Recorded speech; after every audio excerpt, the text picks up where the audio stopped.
சின்ன மருமகள் அடுத்த வார எபிசோடில் பார்த்தீங்க அப்படின்னா தமிழ்ச்செல்வி சேதுபதியோட டிவோர்ஸ் கேஸ் வந்து கோர்ட் வரைக்கும் வந்துருச்சு. கோர்ட்டில் வந்து ஜட்ஜு வந்து இந்த மாதிரி உங்கள் 2 பேருக்கும் சம்மந்தமாக அந்த டிவோர்ஸ் கொடுக்க அப்படின்னு சொல்லிட்டு கேட்குறாங்க. சேதுபதி வந்து எனக்கு சம்மந்தம்னு சொல்லிடுறாங்க. ஆனால் தமிழ்ச்செல்வி எனக்கு டிவோர்ஸ் கொடுக்க சம்மந்தம் இல்லை அப்படின்னு சொல்லிடுறாங்க.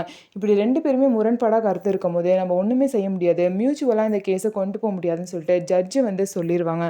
அதனால சேதுபதி ரொம்பவே டென்ஷன் ஆயிடுவாங்க. தமிழ்ச்செல்வி அதுக்கு என்ன பதில் சொல்லுவாங்க அப்படின்னா, நான் வந்து கர்ப்பமாக இருக்கேன், என்னோட குழந்தைக்கு நாளைக்கு அப்பா இல்லாமல் போகக்கூடாது, இவங்க தான் உன் அப்பான்னு சொல்லிட்டு நாளைக்கு என் குழந்தைக்கு நான் காட்டணும், அதனால தான் எனக்கு வந்து புருஷன் இல்லாட்டி கூட பரவாயில்ல, என் குழந்தைக்கு அப்பா வேணும் அப்படின்னு எல்லாரும் முன்னாடியும் பார்த்தீங்கன்னா தமிழ்ச்செல்வி சொல்கிறாங்க.